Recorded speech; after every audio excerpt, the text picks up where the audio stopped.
দাদা, আমার খুব ভয় করছে রে। আরে কিছু হবে না, এত ভয় পাস না তো।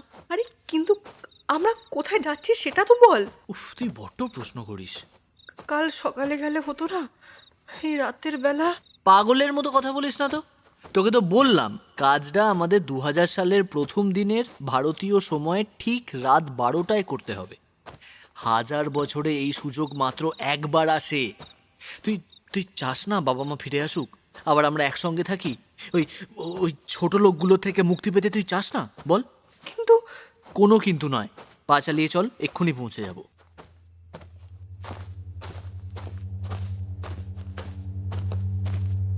চাস না, চাস না রিদ্ধি, রীতা, আমার কথা শোন, চাস না। কে কে কে কথা বলছে? আরে কোথায় কে? হ্যাঁ, কে যেন একটা কথা বললো। আরে বাবা, এখানে কেউ কোথাও নেই, তোর মনের ভুল। মনের ভুল? কি জানি, হবে হয়তো। কি হলো? আমার হাতটা ধরে কে যেন টানলো পিছন থেকে। কি কি সব আবোল তাবোল বকছিস? দাদা, দাদা আমি বলছি শুন, এখান থেকে ফিরে চল। আমার জায়গাটা খুব একটা ভালো লাগছে না রে। এই এক কথা এতবার বলিস না তো। তুই গেলে যা, আমাকে বাধা দিস না, ভিতর টিম একটা।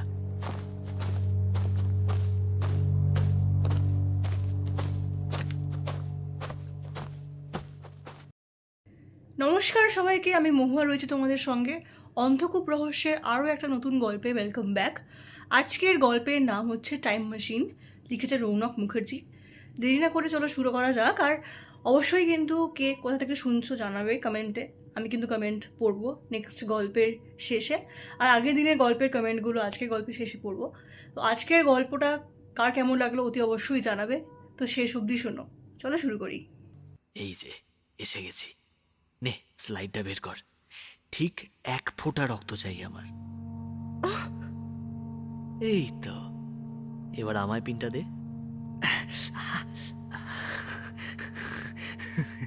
এই যে, এটা মিক্স করে এটা ঠিক মাঝখানে রাখতে হবে।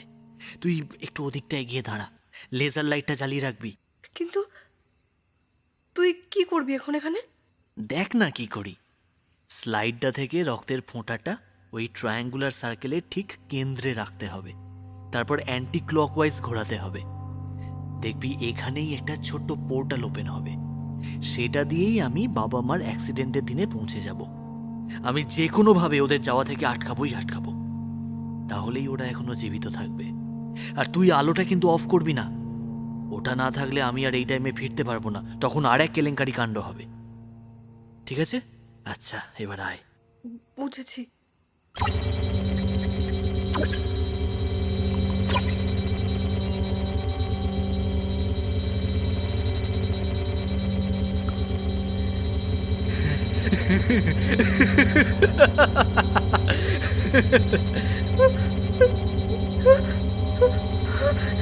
এরা এরা এরা কারা? হ্যাঁ? ও ও মা! না না না না!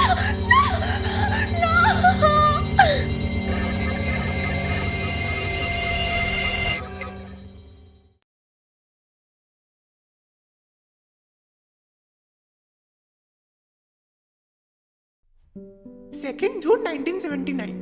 আজ সকাল থেকে বৃষ্টি শুরু হয়ে গেছে। গত সপ্তাহ থেকে স্কুলের গরমের ছুটি পড়েছে। ছুটিটা গরমের না বর্ষার তা বোঝা যায়।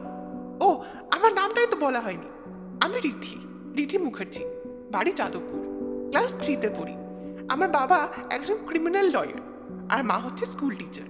আমার স্কুলেরই, তবে মার সাবজেক্ট হিস্ট্রি, বাট আমার সাবজেক্ট ফিজিক্স, পদার্থবিজ্ঞান। না না, ক্লাস 3-তে পদার্থবিজ্ঞান নেই। আসলে আমি ঠিক যাকে বলে সাধারণ তেমনটা নই। মায়ের মুখে শুনেছি ছোটবেলায় আমার মাথায় একবার কিভাবে যেন চোট লেগে যায়। আমার খুড়তুতো দাদা, যে কিনা দিল্লি এইমস থেকে নিউরো সায়েন্সের উপর রিসার্চ করছে, তার মতে সেই আঘাত আমার মস্তিষ্কের গ্রে ম্যাটার অর্থাৎ ধূসর বস্তুকে সরাসরি নাড়িয়ে দিয়েছিল, যার ফলস্বরূপ আমি আমার ব্রেনে 85% পর্যন্ত ইউটিলাইজ করতে পারি। আমার দিদিমার মতে আমার যখন আঘাতটা লাগে তখন পূর্ণ সূর্যগ্রহণ চলছিল। এবং মাথার উপরে রোহিণী নক্ষত্রের অবস্থান হেতু আমার এই ক্ষমতার বিকাশ ঘটেছে। আর আমার বন্ধুদের মতে আমি হলাম গিয়ে আইনস্টাইনের নাতি, তাই আমার এই ক্ষমতা। সেদিন একটা দাদার সঙ্গে কথা হচ্ছিল, সে এখন রাজাবাজার সায়েন্স কলেজে পড়ছে। আলোচনার বিষয় ছিল হাইড্রোজেনের আণবিক গঠনের উপর বোর থিওরেমের সীমাবদ্ধতা। দাদা হচ্ছে আমার পরিচিত, তাই ঠিক করে আলোচনা তুলছিল। আর বাকি বন্ধুরা তো অবাক হতেই ব্যস্ত, একটা 3 বাচ্চা কি করে এসব বুঝছে। আবার আরেকদিন আমাদের স্কুলেরই একজন স্যারের সঙ্গে রিলেটিভিটি নিয়ে একটা বেশ গভীর আলোচনা চলছে। আবার আমার বাকি সহপাঠীগুলো মাঝখানে ঢুকে খালি থতমত খেয়ে দাঁড়িয়ে রইল। তারপর আমায় অহেতুক একটা ভেংসি কেটে চলে গেল। কি মজা পেল ভগবানই জানে। ধুর। 2রা জানুয়ারি 2000। স্যার, আমার দাদাকে কাল রাত থেকে খুঁজে পাওয়া যাচ্ছে না। বীরপুকুর থানার বড়বাবুর টেবিলের সামনে চেয়ার নিয়ে বসে কথাটা বলল রীতা। বড়বাবু তার দিকে তাকিয়ে দেখলেন বছর 23-এর এক যুবতী, পরনে চুড়িদার, সুশ্রী, গায়ের রং খানিক চাপা। আপনার নাম? প্রশ্ন করলেন বড়বাবু। আমার নাম রীতা মুখার্জি। উত্তর দিল মেয়েটা। বলুন এবার। আমার দাদাকে কাল রাত থেকে খুঁজে পাওয়া যাচ্ছে না। আপনার দাদার নাম কি? ঋদ্ধি মুখার্জি। আসলে কাল রাতে ওই যে শ্বেত বগলার মন্দিরটা আছে, সেখানে গিয়েছিলাম আমরা। দাদা কিছু একটা নিয়ে এক্সপেরিমেন্ট করেছিল, আমি ঠিক জানি না। তারপর হঠাৎ করেই সাদা রঙের গোল মতো কিছু একটা তৈরি হলো, ও ওটার মুখে ঢুকে গেল। তারপর থেকে আর কোনো খোঁজ পাচ্ছি না। আপনার বাড়ি কোথায়? আমার বাড়ি যাদবপুর। এখানে গত পরশুদিন এসেছি, ওই হোটেল কাকতাড়ুয়া, ওখানে উঠেছিলাম আমরা। আমরা বলতে আপনি আর আপনার দাদা? আগে হ্যাঁ স্যার। বুঝলে হরিপদ, পাশে দাঁড়িয়ে থাকা কনস্টেবলকে উদ্দেশ্য করে কথাটা বললেন বড়বাবু। একটি ছেলে একটি মেয়ে ফুর্তি করতে কলকাতা থেকে এই গ্রামে এসে ওই হোটেলে ওঠে। 2 দিন ধরে মজা লুটে ছেলেটি মেয়েটিকে ফেলে পালিয়ে যায়। লোকলজ্জার ভয়ে মেয়েটি কাউকে কিছু বলতে পারে না, কিন্তু উপায় নেই দেখে অবশেষে পুলিশের কাছে এসে এইসব গল্প দেয়। What rubbish, what do you mean? হ্যাঁ, প্রতিবাদের সুরে বলে উঠল মেয়েটি। চুপ করুন। 2টো ইংরেজি শব্দ বললেই শাক দিয়ে মাছ ডাকা যায় না রীতা দেবী। আপনি কোনো প্রুফ ছাড়া এই সমস্ত কথা বলতে পারেন না অফিসার। বেশ তো, তাহলে আপনি আমাদের একটা প্রমাণ দেখান, আমরাও দেখি আপনার দাদা কিভাবে পোর্টাল ওপেন করে হাওয়া হয়ে গেল। আর কোনো উত্তর দিতে পারে না রীতা। কিভাবে কি প্রমাণ সে দেখাবে? তাকে বেশ কিছুক্ষণ চুপ থাকতে দেখে বড়বাবু আবার বললেন, জানতাম প্রমাণ কিছু নেই। এরকম কত কথা শেষ হওয়ার আগেই চলে যায় রীতা। এরপর আর কিছুই বলার অপেক্ষা রাখে না।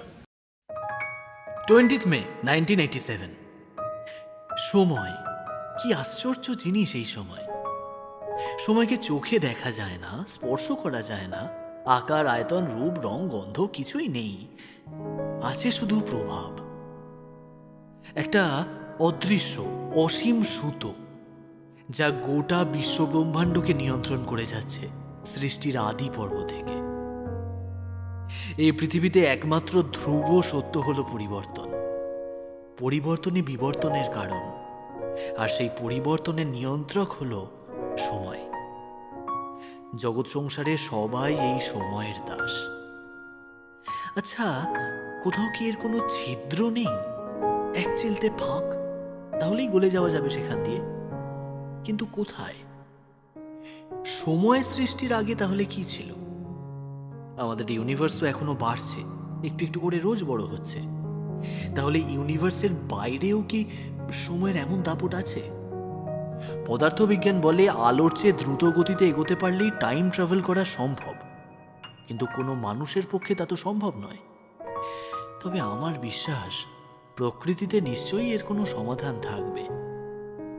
আজ পর্যন্ত আমরা কিছুই সৃষ্টি করিনি, প্রকৃতি থেকে উপাদান সংগ্রহ করে তার শক্তির পরিবর্তন ঘটিয়েছে কেবল।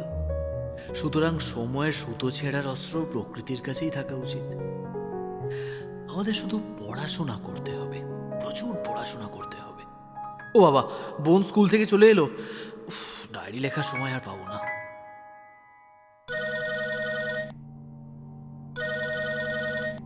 হ্যালো অনির্বাণ দা, আমি রীতা বলছি। হ্যাঁ বল, কি ব্যাপার রে এত রাতে? অনির্বাণ দা, কাল রাত থেকে দাদাকে খুঁজে পাওয়া যাচ্ছে না। সে কি, তোরা কোথায় একটা বেড়াতে গিয়েছিলি না? হ্যাঁ, ওখানে গিয়েই তো দাদা নিখোঁজ হয়ে গেছে। পুলিশকে জানিয়েছিস? হ্যাঁ জানিয়েছি, কিন্তু পুলিশ আমার কথা বিশ্বাস করেনি, আমাকে উল্টো পাল্টা কথা শুনিয়েছে। আমি কি করবো গো, কিছু বুঝতে পারছি না এখন। আচ্ছা আচ্ছা, চিন্তা করিস না, আমি কাল সকালেই তোদের বাড়ি যাচ্ছি। হ্যাঁ দাদা, প্লিজ তুমি এসো, এখন তুমি আমার একমাত্র ভরসা। বলে ফোনটা রেখে দিল রীতা। অনির্বাণ রায় রীতার দাদা ঋদ্ধি মুখার্জির বন্ধু। শুধু বন্ধু নয়, যাকে বলে একেবারে ল্যাংটো বেলার বন্ধু। স্কুল, কলেজ, রিসার্চ সব কিছুই একসাথে। ঋদ্ধির ছিল মস্তিষ্কের বিশেষ ক্ষমতা, আর অনির্বাণের জানার অদম্য কৌতূহল। ঋদ্ধি শেখাতো, অনির্বাণ শিখত।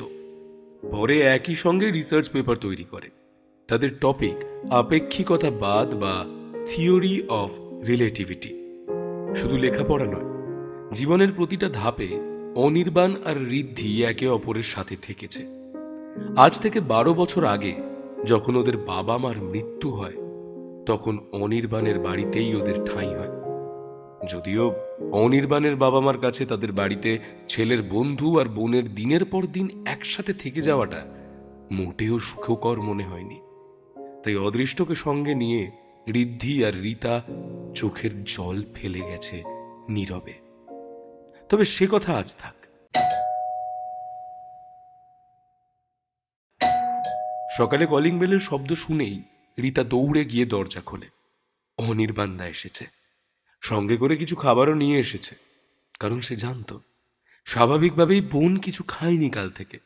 খাবারের প্যাকেটটা হাতে দিয়ে চেয়ারে এসে বসলো অনির্বাণ।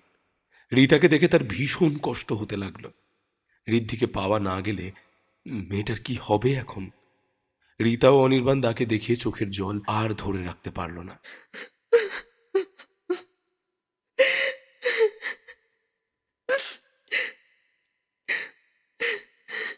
অনির্বাণ বলল, কি হয়েছে আমাকে প্রথম থেকে একটু খুলে বলতো। সেদিন আমরা বীরপুকুর বলে একটা গ্রামে গিয়েছিলাম। কেন ওই গ্রামে গেছিলাম সেটা আমি জানি না। দাদা সেদিন রাতে আমাকে ওখানে নিয়ে গিয়েছিল। পুরো ঘটনাটা গুছিয়ে বলল রীতা। অনির্বাণ সবটা মন দিয়ে শোনে। তারপর চশমাটা খুলে ডান হাতে ধরে, বাঁ হাত দিয়ে চোখ রগড়াতে রগড়াতে বলে, তোর দাদা যে বড় জিনিয়াস ছিল রে, ওর মাথায় যে কি চলছিল সেটা বোঝা ভীষণ কঠিন ব্যাপার। তবে সেটা বুঝতে না পারলে কিছু করা যাবে বলে মনে হয় না। আচ্ছা, তোর দাদার একটা ডায়েরি ছিল না, যেখানে ও সবকিছু লিখে রাখতো? হ্যাঁ তা ছিল, কিন্তু সেটা কোথায় রাখে আমি জানি না। হয়তো ওর ঘরে গিয়ে খুঁজলে পাওয়া যেতে পারে। চল তো দেখি। 22 জুলাই 1995। মা, বাবা, কেমন আছো তোমরা? তোমাদের খুব মিস করছি জানো। জানি সারা জীবন তোমাদের আশীর্বাদ আমার সঙ্গে থাকবে, তাও ভীষণ মিস করছি তোমাদের। সেদিন বারবার তোমাদের অফিস যেতে বারণ করেছিলাম, বারবার বলেছিলাম ছুটি নিয়ে নিতে। যদি আমার কথা শুনতে, তাহলে আজকের দিনটা দেখতে হতো না। অনিরা এমনি ভালো লোক। তোমাদের অ্যাক্সিডেন্টের পর ওর বাবা মাই আমাকে আর বোনকে ওদের সঙ্গে থাকতে বলে, আমাদেরকে নিয়ে যায়। ওরা সত্যি আমাদের অনেক খেয়াল রেখেছে, কিন্তু সেটাও তো সারা জীবন সম্ভব নয়। দিনের পর দিন ওদের বাড়িতে থাকছি, খাচ্ছি, ওদের টাকায় সবকিছু করছি, স্বাভাবিকভাবে ওদের সেটা ভালো লাগবেই বা কেন? হ্যাঁ, সেদিন যখন সামান্য আলু সিদ্ধ ভাত নিয়ে বোনকে খাবারের খোঁটা দিল, সত্যি আমার ভীষণ রাগ হয়ে গিয়েছিল। সেদিন রাতেই আমি রীতাকে নিয়ে বাড়ি চলে আসি। জান যায় যাক, মান যেন থাকে। তবে এখন এই 2 মাস কেটে যাওয়ার পর বুঝতে পারি ওরা যেটা করেছে হয়তো সেটাই স্বাভাবিক। কাল রাতে একটা অদ্ভুত স্বপ্ন দেখেছি জানো। দেখেছি আমরা সবাই এক বাড়িতে রয়েছি, আনন্দ করছি, হই হুল্লোড় করছি। জানি স্বপ্ন মানে আমাদের অবচেতন মনের কল্পনা মাত্র, কিন্তু তাও এত জীবন্ত ছিল স্বপ্নটা। না, উঠি, একটা এক্সপেরিমেন্ট করছি জানো, পরে তোমাদের সব বলবো। যদি সব কিছু ঠিকঠাক থাকে তাহলে আশা করি। ডায়েরির পাতাগুলো উল্টে পাল্টে দেখলো অনির্বাণ। তাতে অনেক কিছুই লেখা রয়েছে। ঋদ্ধির রোজকার জীবনের কাহিনী থেকে শুরু করে বিভিন্ন জটিল এক্সপেরিমেন্ট, ফর্মুলা, ছবি, অনেক কিছুই রয়েছে। তবে একটা বিশেষ প্রতীকী চিহ্নে এসে তার চোখ আটকে গেল। মা কালীর হাতে যেমন খাড়া থাকে, তেমনি এক জোড়া খাড়া, মুখোমুখি আঁকা। খাড়া দুটোকে ঘিরে রয়েছে একটা বলয়, যার মাঝখানে কোনো বস্তুর পারমাণবিক গঠনের মতো একটা অদ্ভুত নকশা করা। বলয়ের বাইরে ছায়াপথের মতো কিছু একটা আঁকা, এবং সেগুলোর মাঝে জায়গায় জায়গায় 7টি গ্রহের ছবিও আঁকা রয়েছে। এই সব কিছু একসঙ্গে থেকে যে একটা সাংকেতিক চিহ্ন সৃষ্টি করেছে তা বলাই বাহুল্য। জিনিসটা অদ্ভুত সুন্দর আর আকর্ষণীয়। তবে তা দেখে অনির্বাণের ভুরু কুঁচকে যায়। রীতা কৌতূহলী হয়ে জিজ্ঞেস করে, এটা কি অনির্বাণদা? অনির্বাণ চিন্তিত স্বরে বলে, I am not sure, but দেখে তো মনে হচ্ছে গ্রিক দেবতা ক্রোনাসের সিম্বল। ক্রোনাস? সেটা আবার কি? গ্রিক দেবতা Cronus, god of time. 30th March 1997। পেরেছি মা, আমি পেরেছি। সময়ের জালে একটা ছোট্ট ছিদ্র খুঁজে পেয়েছি আমি। আমি জানতাম বিজ্ঞান ঠিক একদিন জয়ী হবে। তবে আমার আগে হয়তো এই কাজ কেউ করেনি। অতীত বা ভবিষ্যৎ যে কোনো সময় আমি পৌঁছে যেতে পারবো। তবে হ্যাঁ, এখনো পর্যন্ত আমি এটা বুঝতে পারছি না যে এর জন্য উপযুক্ত সময় কোনটা। সেটা নিয়ে একটা প্ল্যান আছে, দেখি কি হয়। তবে এই ব্যাপারে অজান্তেই অনি আমাকে অনেকটা সাহায্য করেছে। ওর মাইথোলজি নিয়ে খুব ইন্টারেস্ট। ওর কাছে একটা বইতে একজন গ্রিক দেবতার নাম পড়লাম, ক্রোনাস, গড অফ টাইম। তবে এক্ষেত্রে নামটা ইম্পর্টেন্ট নয়, ইম্পর্টেন্ট তার সিম্বলটা। কিছু একটা ছিল ওই সিম্বলটার মধ্যে, মোহচ্ছন্নের মতো সেই দিকে চেয়েছিলাম। চিন্তা করো না মা, তোমাদেরকে আমি ফিরিয়ে আনবই, শুধু কিছু সময়ের অপেক্ষা। 18ই মার্চ 1995। কলকাতার রবীন্দ্র সরোবর একটা বেশ মনোরম জায়গা। একটা বেশ বড় লেকের ধারে অসংখ্য গাছ দিয়ে সাজানো। লেকের মাঝখানেও একটা বেশ বড় গাছ রয়েছে। বিকেলে এই জায়গাতে প্রচুর পাখির সমাগম হয়। বিভিন্ন ধরনের জানা অজানা পাখির অবিশ্রান্ত কোলাহলে মেতে ওঠে গোটা রবীন্দ্র সরোবর। লেকের চারপাশে অনেকগুলো বেঞ্চি পাতা আছে, সেখানে আবাল বৃদ্ধ সকলে এসেই সময় কাটিয়ে যায়। এরকমই এক বেঞ্চের উপর এক সন্ধ্যায় একটা ত্রিফল আকৃতি ল্যাম্পপোস্টের নিচে ঋদ্ধি আর অনির্বাণ বসেছিল। দুপুর থেকে দুজনের পেটেই কিছু পড়ে, কারণ সকালে অনির মা বাবার কথা কাটাকাটি কান পেতে শুনে ফেলেছিল ঋদ্ধি। তোমার যে কিসের এত পীড়িত আমি বুঝি না বাপু। কোন বন্ধু মরেছে অমনি তার দুই দামড়া ছেলে মেয়েকে 1 মাসের জন্য ঘরে তুলেছে এনে। আহা, কেন এভাবে বলছো তুমি? ওরা এই বয়সে নিজের বাবা মাকে হারালো, এখন ওরা কোথায় যাবে বলো তো? এই বয়সে ওই বাচ্চা ছেলেটা ওইটুকু মেয়ের দায়িত্ব নিতে পারে? শোনো, তোমার থেকে ওই ছোড়ার মাথায় বুদ্ধি অনেক ঢের বেশি, তোমাকে বলে রাখলাম আমি। তোমার আর কি, সকাল হলে তো ড্যাং করতে করতে অফিস চলে যাও, তারপর সারাদিনের ঝক্কি তো আমাকে পোড়াতে হয়, তাই না? হাত পুড়িয়ে রান্না করো, তারপর বাবুরা এসে শুধু গান্ডে পিন্ডে গিলবে। এই বাক্যবান সোজা ঋদ্ধির বুকে এসে বিঁধেছিল। দুপুরের খাবার সে আর মুখে তুলতে পারেনি, কিন্তু বিধাতার বিরুদ্ধে যাওয়ার ক্ষমতা তার নেই। তাই এই বদ্ধ পরিবেশ থেকে সামান্য শ্বাস নেওয়ার আশায় সে এসেছে লেকের ধারে। অনির্বাণ সবটাই বোঝে, মুখে বলতে পারে না কিছু, তাই সেও বন্ধুর সঙ্গে এসেছে সেখানে। ভাই, কিছু মনে করিস না, ওরা গুরুজন, ওদের কথায় রাগ করিস না ভাই। ঋদ্ধি কোনো উত্তর দেয় না, মাথার পেছনে 2 হাত দিয়ে বসে থাকে চুপ করে। অনির্বাণ আবার বলে, দেখ, মা মুখে ওভাবে বললেও মানুষটা কিন্তু খারাপ নয় রে। তোরা দুপুরে খাসনি বলে মাও ঠিক করে খায়নি। ঋদ্ধি এখনো কোনো কথা বলে না, শুধু ঠোঁট বেঁকিয়ে একটা তাচ্ছিল্যের হাসি হাসে।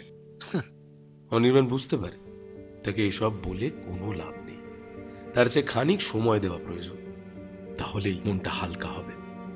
খানিকক্ষণ চুপ করে বসে থাকার পর ঋদ্ধি একটা দীর্ঘশ্বাস ফেলে অনুতাপের সুরে বলে ওঠে, এসব কিছুই হতো না রে, যদি আমার মা বাবা আজকে বেঁচে থাকতেন। কতবার বলেছিলাম আজকে যেও না, আজকে যেও না, শুনলো না আমার কথা। ছাড় না ভাই, অ্যাক্সিডেন্ট কি আর বলে গয়ে আসে? কারোর তো কিছুই করার নেই, তাই না? না রে অনি, মনটা মানতে চায় না। বারবার মনে হয় আজ থেকে ঠিক 1 মাস আগে গিয়ে যদি ওদের বাধা দিতে পারতাম, যেভাবেই হোক, যদি ওদের আটকাতে পারতাম। কিন্তু ভাই আমার, মানুষ তো এখনো টাইম মেশিন বানাতে পারেনি, তাই না? এখন তোর বাড়ি গ্রীষ্মে হলে না হয় বলতাম ক্রোনাসের আরাধনা করতে। ক্রোনাস? সেটা কি? শোনো, তোমায় এক গল্প বলিতে হবে। গড অফ হেভেন ইউরেনাস ও গড অফ আর্থ গিয়ার 12তম সন্তান ক্রোনাস, গড অফ টাইম। তাদের সন্তানদের টাইটান বলা হতো। গ্রিক মাইথোলজি বলে ইউরেনাস ও গিয়া 6 জন দৈত্যাকার শিশুর জন্ম দেন। তাদের 3 জনের চেহারা ছিল বিশাল, তাদের কপালের ঠিক মাঝখানে এক জোড়া চোখ ছিল। এদের বলা হতো সাইকল্প। এদের মা অর্থাৎ গিয়া এদের খুব স্নেহ করতেন, কিন্তু ইউরেনাস এদের ওই বিভৎস বৃহদাকার চেহারা দেখে ভয় পেতেন। তাই তিনি তাদেরকে পাতালের সবচেয়ে অন্ধকার ও গভীরতম জায়গা টার্টারাসে বন্দি করে রাখেন। এদিকে গিয়া পুত্র শোকে কাতর হয়ে চোখের জল ফেলেন, কিন্তু ক্রমে তার এই দুঃখ তার মধ্যে তার স্বামীর প্রতি প্রতিশোধের আগুন জ্বালিয়ে তোলে। তিনি তাদের কনিষ্ঠতম টাইটান ক্রোনাসকে ইউরেনাসকে হত্যা করার জন্য প্ররোচিত করেন। তারপর একদিন রাতে কোনো এক চকচকে ধারালো অস্ত্র দিয়ে ঘুমন্ত ইউরেনাসকে খুন করেন ক্রোনাস ও নিজে গোটা বিশ্বের রাজার সিংহাসনে বসেন। ইউরেনাস তাকে অভিশাপ দেন এই বলে যে একদিন তার পুত্র এইভাবে তাকে ছলনার দ্বারা সিংহাসনচ্যুত করবে। তারপর তার বোন রেহার সঙ্গে তার বিবাহ হয় এবং কিছুদিন পর তাদের এক কন্যা সন্তানের জন্ম হয়। কিন্তু ক্রোনাস তার বাবার দেওয়া অভিশাপের কথা ভুলে যান না। তিনি নিজের সুরক্ষার কথা ভেবে তাকে গিলে খেয়ে ফেলেন। এইভাবে একে একে নিজের প্রত্যেক সন্তানদের গিলে খেয়ে ফেলার কারণে রেহা এক ফন্দি করেন। তার কনিষ্ঠ পুত্র জিউস জন্ম নিলে তাকে নিয়ে গিয়ে এক গুহার মধ্যে লুকিয়ে রাখেন, আর বদলে ক্রোনাসকে একটা পাথরের টুকরো কাপড়ে বেঁধে দিয়ে দেন ও তিনি সেটা না দেখেই গিলে ফেলেন। ওদিকে দিনে দিনে গুহার ভেতরে জিউস বড় হতে থাকে। অবশেষে যখন সে ক্রোনাসের মোকাবিলা করার মতো শক্তিশালী হয়, তখন তার মা রেহার সাহায্যে এক ফাঁদ পাতে ও ক্রোনাসকে যুদ্ধে আহ্বান জানায়। তারা জানতো যে ক্রোনাস অমর, তাই যুদ্ধের ঠিক আগে রেহা একটি সাদা রঙের তরল তাকে পান করতে দেন এই বলে যে সেটা খেলে নাকি তিনি আরো শক্তিশালী হয়ে উঠবেন। কিন্তু সেই তরল পান করার পর তিনি আরো অসুস্থ হয়ে পড়েন এবং তার সেই গিলে খাওয়া শিশুরা পেট থেকে বাইরে বেরিয়ে আসে। ততদিনে তারাও বড় হয়ে গেছে। তখন সবাই মিলে ক্রোনাসের বিরুদ্ধে যুদ্ধ ঘোষণা করে এবং তাকে সিংহাসনচ্যুত করে ইউরেনাসের মতো তাকেও সেই টার্টারাসে বন্দি করে রাখেন। এইভাবেই গড অফ টাইম ভাগ্যের পরিহাসে সময়ের কাছে হেরে যায়। লোকে বলে কেউ যদি এই ক্রোনাসকে খুশি করতে পারে তবে নাকি তিনি তাকে তার ভুল শুধরে নেওয়ার একটা সুযোগ দেন। তিনি ওনার পিতাকে হত্যা করে যে অন্যায় করেছেন তাতেই তার ওই পরিণতি হয়েছে, তাই নাকি তিনি সবাইকে এই সুযোগ দেন ভুল শুধরে নেওয়ার। ওই কথায় আছে না, সবারই একবার সময় আসে, সেই আর কি। কেমন দেখতে এই ক্রোনাসকে? সেটা কি করে বোঝাই বলতো? আমার কাছে একটা বই আছে, সেখানে ছবি আছে। বাড়ি চল, দেখাবো। 4 জানুয়ারি 2000। সকাল 9:30।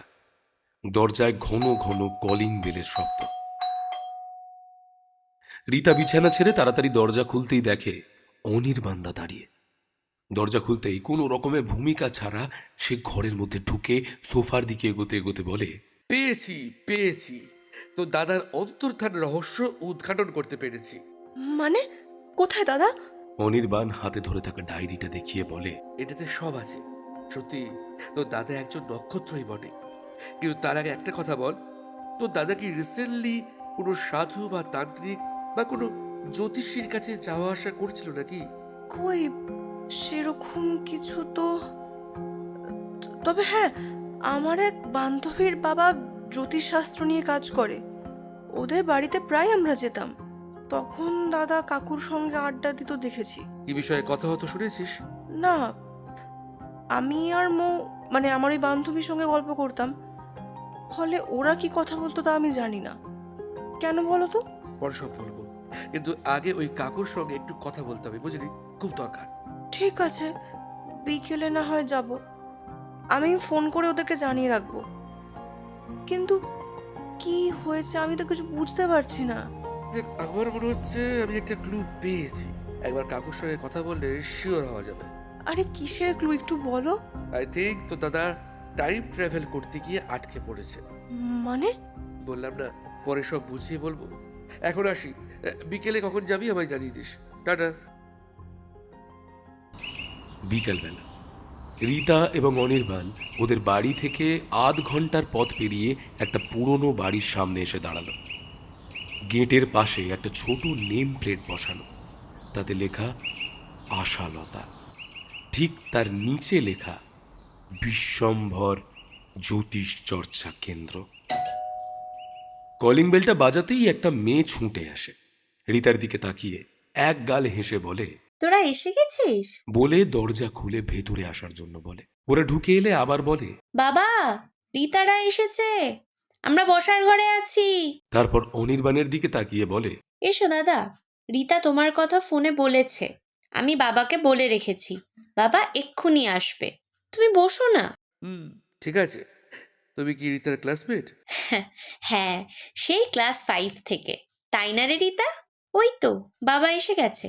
মৌয়ের কথা শুনে অনির্বাণ দরজার দিকে তাকায়। একজন বছর 60-এর ভদ্রলোক, পরনে সাদা পাঞ্জাবি ও পায়জামা, চোখে কালো রঙের মোটা ফ্রেমের চশমা, চেহারায় বেশ একটা আভিজাত্যের ছাপ রয়েছে। বিশ্বম্বর বাবু ঢুকতেই অনির্বাণ উঠে দাঁড়িয়ে বলে, নমস্কার কাকু, আমি অনির্বাণ। বিশ্বম্বর বাবু বলেন, আরে বসো বসো, মৌ তোমার কথা বলেছে আমায়, বলো কি জানতে চাও? আসলে কাকু, আপনি নিশ্চয়ই ঋদ্ধির কথা শুনেছেন।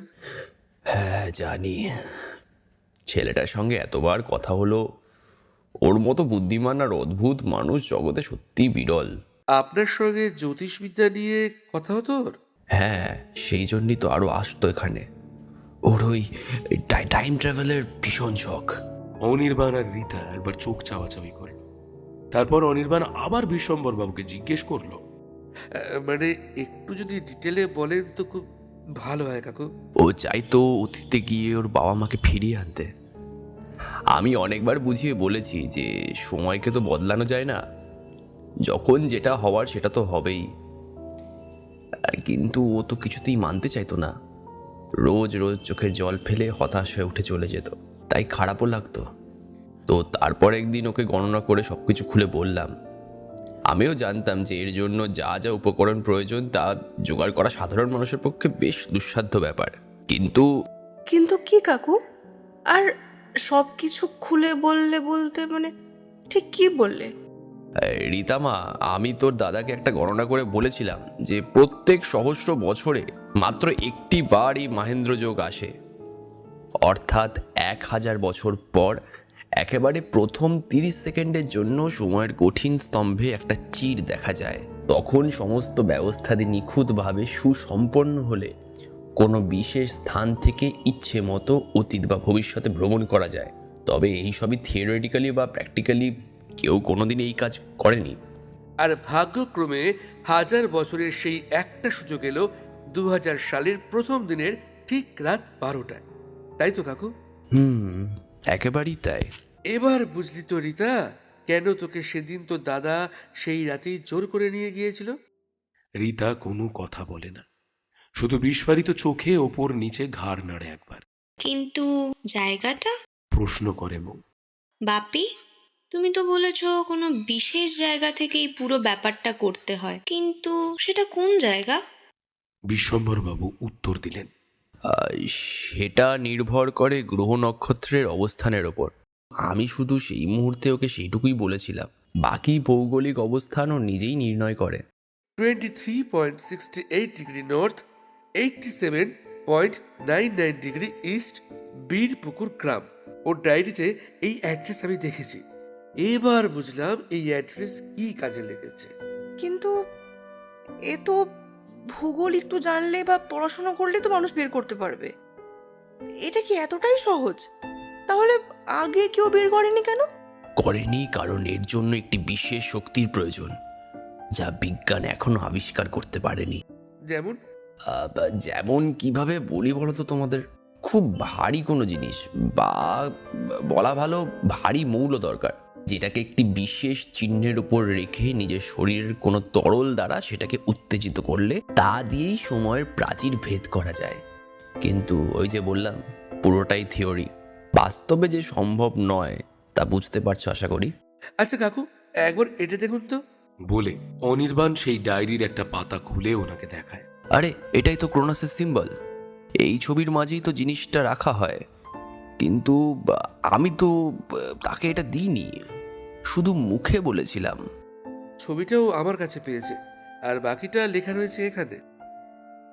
23 অক্টোবর 1999, একা অ্যাক্টিনিয়াম, পিরিয়ডিক টেবিলের 121তম মৌল অবশেষে আবিষ্কার হলো, বা টু বি স্পেসিফিক আমি আবিষ্কার করলাম। এর নিউক্লিয়াসে আছে 121টি প্রোটন। এই মৌলকে রাখতে হবে সেই সিম্বলের ওপর, আর তারপরেই বুম, আমি পৌঁছতে পারবো সেই দিনে যেদিন তোমাদের অ্যাক্সিডেন্টটা ঘটে। তোমাদের আমি আর মরতে দেব না, আর কয়েক মাসের অপেক্ষা। তবে বোনকে এখনো কিছু বলিনি, বোঝাতে পারবো না ওকে এত কিছু, ও এখন শিশু। তোমরা আশীর্বাদ করো যেন আমি সফল হতে পারি। সর্বনাশ! বিশ্বম্ভরবাবু আঁতকে উঠলেন। কিন্তু বাকিটা কোথায়? বাকিটা আর পাওয়া যায়নি, ডায়েরির পাতা ছেঁড়া। কিন্তু এমনটাও সম্ভব? ডায়েরিটা না থাকলে হয়তো আমি বিশ্বাস করতাম না বউ, কিন্তু এখন তো অবিশ্বাসের কোনো জায়গা নেই। তাহলে এখন কি করবে তোমরা? অনির্বাণ কোনো জবাব দেয় না, দীর্ঘশ্বাস ফেলে সে। হঠাৎ বিশ্বম্ভরবাবু নিজেই বলে ওঠেন, দেখো, আমি একটা কথা বলতে পারি, যদিও সেটা কতটা কার্যকর হবে জানা নেই। বলুন আপনি, চেষ্টা তো করতেই হবে আমাদের। দেখো বাবা, কম বয়সে আমি একটু আধটু তন্ত্র সাধনা করেছি, বেশ কিছু সাধুসঙ্গ আমার হয়েছে। আমার এক গুরু আমায় একটা মন্ত্র আর কৌশল শিখিয়েছিলেন, যার সাহায্যে টাইম ট্রাভেল করা সম্ভব। কিন্তু সমস্যা হলো আমি কোনোদিন এটা কোথাও প্রয়োগ করিনি, বলতে পারো সুযোগ হয়নি আর সাহসও হয়নি। আপনার সেই কৌশল এখনো মনে আছে? বিশ্বম্ভরবাবু কোনো কথা না বলে হ্যাঁ সূচক মাথা নাড়েন। তাহলে আপনি দাদাকে এই কৌশলটা বলে দেননি কেন? কারণ এর কিছু সীমাবদ্ধতা আছে। যেমন? এই ক্ষমতার সাহায্যে এক পক্ষ অর্থাৎ 14 দিনের বেশি অতীতে যাওয়া সম্ভব নয়। কিন্তু তোমাদের মা বাবার অ্যাক্সিডেন্ট কয়েক বছর আগে ঘটেছিল। এক পক্ষের মধ্যে কোনো সময় মাত্র কয়েক মিনিটের জন্য যাওয়া যায়, তবে সাবধান, অতীতে গিয়ে এমন কোনো জিনিসকে স্পর্শ করা যাবে না যার অস্তিত্ব বর্তমানে নেই, তাহলে তোমাদের ফিরিয়ে আনা মুশকিল হয়ে যাবে। সেই নিয়ে আপনি চিন্তা করবেন না, এটা ছাড়া যখন আর কোনো রাস্তা নেই আমরা এই চেষ্টাটা করব। এর জন্য আমাদের কি কি করতে হবে আপনি বলুন। তোমাদের কিছুই করতে হবে না, এর জন্য যা উপকরণ লাগবে সেসব তোমরা জোগাড় করতে পারবে না। যা করার আমি করব। তোমরা বরং মঙ্গলবার ওই স্থানে চলে এসো যেখানে ঋদ্ধি নিখোঁজ হয়ে যায়। আমি সব জিনিস নিয়ে ঠিকঠাক পৌঁছে যাব। অনেক ধন্যবাদ কাকু। থাক মা, আগে প্রার্থনা করো আমরা যেন সফল হতে পারি। মঙ্গলবার, বীরপুকুর গ্রাম।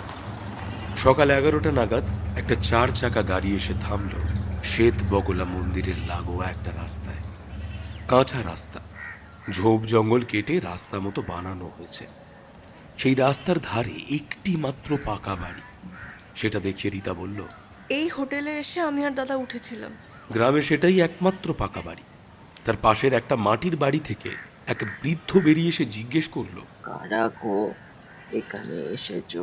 বিশ্বম্ভর বাবু এগিয়ে এসে উত্তর দিলেন, নমস্কার, আমি বিশ্বম্বর চক্রবর্তী। কলকাতা থেকে আমরা আসছি। এখানে একটা ঘর ভাড়া পাওয়া যাবে? বৃদ্ধ বলল, বুঝতে পেরেছি। আজ এই মন্দিরের প্রতিষ্ঠা হয়েছিল বলে তোমরা এসেছো, তাই তো? কেন পাওয়া যাবে না? এই বাড়িতে এখনো 2টো ঘর আছে, তোমরা চাইলেই নিতে পারো।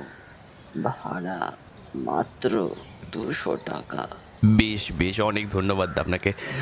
এই তোরা ব্যাগগুলো নিয়ে উপরে আয়। বলে বিশ্বম্ভর বাবু এগিয়ে গেলেন। অনির্বাণ আর রীতাও তাকে অনুসরণ করলো। একটি ঘরে ঢুকে একে একে ফ্রেশ হয়ে নিল সবাই। 2টো ব্যাগ ভর্তি কি আছে জিজ্ঞেস করতেই বিশ্বম্ভর বাবু রীতাকে বললেন, কি আছে জেনে আর কাজ নেই, আমাদের হাতে সময় খুব কম। গোধূলির লগ্নের মধ্যে পুজো আরম্ভ করতে হবে। এমনিতেই আজ এই মন্দিরে উৎসব আছে। ভিড় জমার আগে আমাদের সমস্ত জিনিসপত্র নিয়ে জায়গায় পৌঁছতে হবে। আমার কাছে কিছু ড্রাই ফুড আছে, সেগুলো দিয়েই না হয় আজ। না, আমি ভাতের কথা বলে এসেছি, একটু পরেই তৈরি হয়ে যাবে। আমি আবার ভাত না খেলে থাকতে পারি না। দুপুরে খাওয়া দাওয়া হয়ে গেল। তারা 3জন মন্দিরের পেছনের দিকে, যেখানে ঋদ্ধি শেষবার গিয়েছিল, সেখানে গিয়ে পৌঁছায়। লোকজনের সমাগম এদিকে নেই। দিনের আলো থাকতে থাকতেই তাদের সমস্ত পুজোর আয়োজন করে ফেলতে হবে। একটা উঁচু জায়গায় পাতা হলো আসন। সেটাকে ঘিরে রাখা হলো পুজোর নানা ধরনের প্রয়োজনীয় সামগ্রী। তার মধ্যে যেগুলো সবচেয়ে বেশি অদ্ভুত লেগেছিল ওদের, সেগুলো হলো একটা ধূত্র ফুল, যে গাছের একটা পাতাও কোনোদিন খসে পড়েনি, একটা ঘোড়ার গায়ের লোম যার গায়ে কোনো ক্ষত চিহ্ন নেই, এবং 1 ঘটি জল, যেটা নাকি আনা হয়েছে এমন এক পুকুর থেকে যেখানে কোনোদিন সূর্যের আলো সরাসরি পড়েনি। রীতা বুঝল কেন উনি এই সমস্ত জিনিস সংগ্রহ করার ভার কাউকে দেননি। দিলে তা বিফলেই যেত। এই সমস্ত দ্রব্যাদি দিয়ে এক দারুণ পুজোয় বসলেন বিশ্বম্ভর বাবু। অদ্ভুত সব সংস্কৃত মন্ত্র উচ্চারণ করে চলতে লাগলো হোম। কিছুক্ষণ পর তিনি একটা পাত্রের দিকে নির্দেশ করে অনির্বাণকে বললেন, এর মধ্যে তুমি আর রীতা 1 ফোঁটা করে নিজেদের রক্ত দাও। এই পাত্রে শৃগালের রক্ত আছে, তার সঙ্গে তোমাদের সামান্য রক্ত মিলিয়ে আহুতি দিতে হবে। ওরা আর দেরি করল না।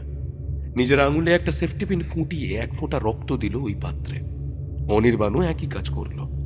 তারপর সেই মিশ্রণ হোমাগ্নির সামনে রেখে মন্ত্র উচ্চারণ করতে লাগলেন বিশ্বম্ভর বাবু।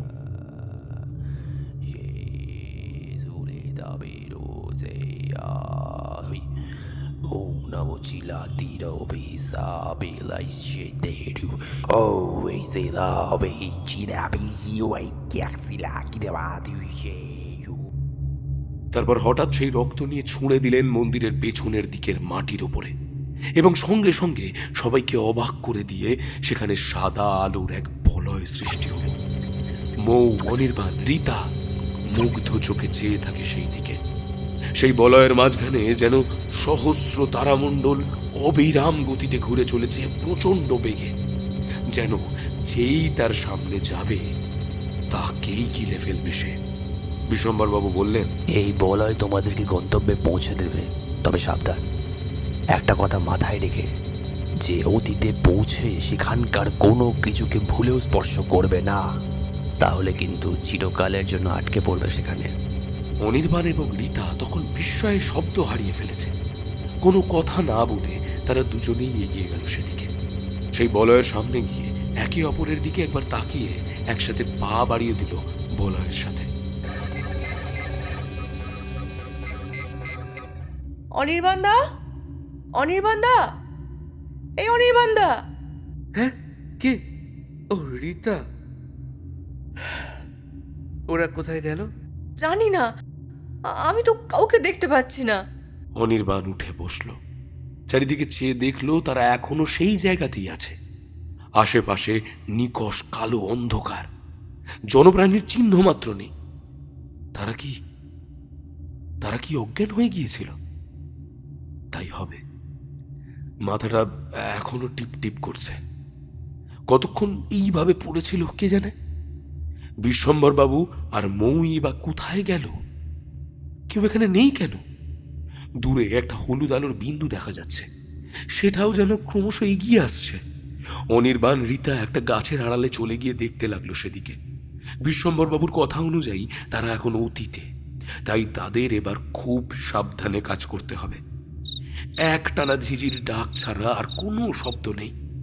এই সময় একেবারে হাড় কাঁপানো শীত থাকে, কিন্তু আজ যেন একটু শীত করছে না ওদের। আলোটা অনেকটা এগিয়ে আসছে মনে হচ্ছে না? কান খাড়া করে শুনলে একটা হাঁটার আওয়াজও ভেসে আসছে যেন। আরো খানিকটা অপেক্ষার পর রীতা এবারে উত্তেজিত কণ্ঠে বলল, আরে এ তো সেদিনের রাতের আমি আর দাদা। মানে? মানেটা আর বলে দিতে হলো না রীতাকে, কারণ ওরা স্পষ্ট দুজনেই দেখতে পেল হাতে একটা হারিকেন নিয়ে এগিয়ে আসছে ঋদ্ধি এবং রীতা। বিস্তারিত চোখে ওরা দেখল ঋদ্ধি আর তার বোন রীতা হেঁটে এগিয়ে আসছে জঙ্গলের মধ্যে দিয়ে। পরনে সেদিনের সেই একই পোশাক, হাতে হারিকেন আরো কিছু জিনিস। ঋদ্ধি এগোচ্ছে সামনে, তার পিছু পিছু আসছে রীতা। অনির্বাণরা বুঝতে পারল তারা একেবারে সঠিক সময়ে এসে পৌঁছেছে। এবার যে করেই হোক ঋদ্ধিকে আটকাতে হবে। ঋদ্ধিরা আরো কিছুটা এগিয়ে এলে অনির্বাণ আর রীতা তাদের সামনে গিয়ে দাঁড়ায়। নিজের অতীত রূপ দাদার সঙ্গে ছুটে চলেছে এক ভয়ঙ্কর ভবিষ্যতের পথে। ভেবেই রীতা বাকরুদ্ধ হয়ে পড়ে কিছুক্ষণের জন্য। একটা অদ্ভুত ব্যাপার ওরা লক্ষ্য করে, ওদের সামনে দাঁড়িয়ে থাকলেও ঋদ্ধি আর রীতা যেন সেদিকে দেখতেই পাচ্ছে না। অনির্বাণের অস্তিত্ব যেন টেরই পাচ্ছে না ওরা। ঋদ্ধি, ঋদ্ধি! অনির্বাণ ডাকলো, কিন্তু কোনো সাড়া পেল না। দাঁড়া একটু, আর এগোস না। আবারও কোনো উত্তর আসে না। দাদা ভাই দাঁড়া, প্লিজ দাঁড়া, তুই কি শুনতে পাচ্ছিস না? বেশ জোরে চিৎকার করলো রীতা, কিন্তু এবারেও নিরাশ হতে হলো। দাদা ভাই! ঋদ্ধির সঙ্গে রীতা একবার হঠাৎ দাঁড়িয়ে পড়ল, তারপর নিজেদের মধ্যে কি একটা বলা বলি করে আবারও হাঁটতে লাগলো মন্দিরের দিকে। এইভাবে হবে না রীতা, ওরা আমাদের শুনতে পাচ্ছে না, আমাদের হাতে সময়ও বেশি নেই। কি যে করি কিছুই বুঝতে পারছি না। আমাদের কথা শুনতে না পারলে এখন একটা উপায়ে ওকে আটকানো যেতে পারে। বলে হঠাৎ করেই দৌড়ে ঋদ্ধির সামনে গিয়ে দাঁড়ায় রীতা। তার চোখের দিকে তাকিয়ে বুঝতে পারে তার দাদা তাকে দেখতেও পাচ্ছে না। দাদার পাশেই নিজের ভয়ার্ত প্রতিমূর্তি দেখতে পায় রীতা। মনে পড়ে যায় সেদিন কতটা ভয় পেয়েছিল সে। হাজার বারণ সত্ত্বেও যখন ওর দাদাকে আটকাতে পারেনি, তখন জোর করে আটকে দেওয়া ছাড়া তো আর কোনো উপায় নেই। তাই নিজের চোয়াল শক্ত করে রীতা নিজের অতীত রূপের হাত চেপে ধরতে যায়। সে হয়তো বিশ্বম্বর বাবুর একটা কথা ভুলে গিয়েছিল তখন। একটা কথা মাথায় রেখে, যে অতীতে পৌঁছে সেখানকার কোনো কিছুকে ভুলেও স্পর্শ করবে না, তাহলে কিন্তু চিরকালের জন্য আটকে পড়বে সেখানে। কথাটা মনে পড়তেই অনির্বাণ তাকে আটকানোর জন্য ছুটে যায়, কিন্তু ততক্ষণে অনেকটাই দেরি হয়ে গিয়েছে। রীতা তার সর্বশক্তি দিয়ে যখন অতীতকে পরিবর্তন করতে নিজের প্রতিমূর্তির হাত চেপে ধরেছে, হাত ছাড়ানোর জন্য এবার অনির্বাণ রীতার কাঁধ দুটো টেনে আনার চেষ্টা করলো, কিন্তু তাকে স্পর্শ করা মাত্রই তারা দুজনেই ছিটকে মাটিতে পড়ে গেল। আধ বোঝা চোখে রীতা দেখতে পেল অতীতের রীতা যেন ভয় পেয়েছে, যেন তার দাদাকে বলছে, আমার হাতটা ধরে কে যেন টানলো পিছন থেকে। কি কি সব আবল তাবল বকছিস? দাদা দাদা আমি বলছি শুন, এখান থেকে ফিরে চল, আমার জায়গাটা খুব একটা ভালো লাগছে না রে। এই অবধি শুনে জ্ঞান হারালো অনির্বাণ এবং রীতা। 2রা জানুয়ারি 2000 বীরপুকুর থানার বড়বাবুর কাছে একটা মিসিং ডায়েরি জমা পড়ল। ঋদ্ধি মুখার্জি নিখোঁজ। 3রা জানুয়ারি 2000 অনির্বাণ সেনকে কল করল রীতা মুখার্জি, তার বন্ধু ঋদ্ধি মুখার্জির বোন। তার জিনিয়াস দাদা নাকি নিখোঁজ। তারপর পাওয়া গেল তার ডায়েরি। চলল অনুসন্ধান, আর তারপর আবারও।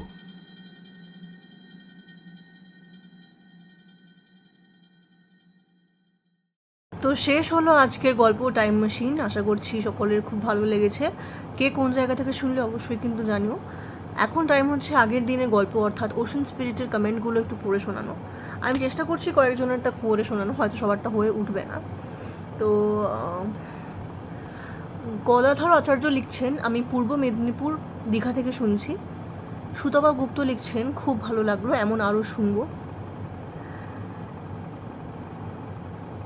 রেজাউল শেখ লিখছেন, আমি দুবাই থেকে শুনছি, খুব সুন্দর গল্প। মশিউর স্বরূপ লিখছেন, অনেক ভালো একটি সমুদ্র অ্যাডভেঞ্চারের গল্প, এরকম গল্প আরও চাই। সমুদ্রের অ্যাডভেঞ্চারের মাধ্যমে ফুটে উঠবে নতুন নতুন জাতি এবং জনপদ দ্বীপের আবিষ্কারের ইতিহাস ঐতিহ্য, যা অনেক রোমাঞ্চকর লাগবে। অনেক অনেক ধন্যবাদ আপনাকে। বিটকেল পাগলা লিখছেন, খুব সুন্দর লাগলো, এরকম আরও গল্প শুনতে চাই। আরও অনেকে কমেন্ট করেছেন, আমি নেক্সট গল্পে অবশ্যই আপনাদের কমেন্টগুলো পড়ে শোনাবো। আজকের মতো শুভরাত্রি, আর নেক্সট সপ্তাহে কিন্তু দারুণ একটা গল্প আপনাদের জন্য রয়েছে। ধন্যবাদ।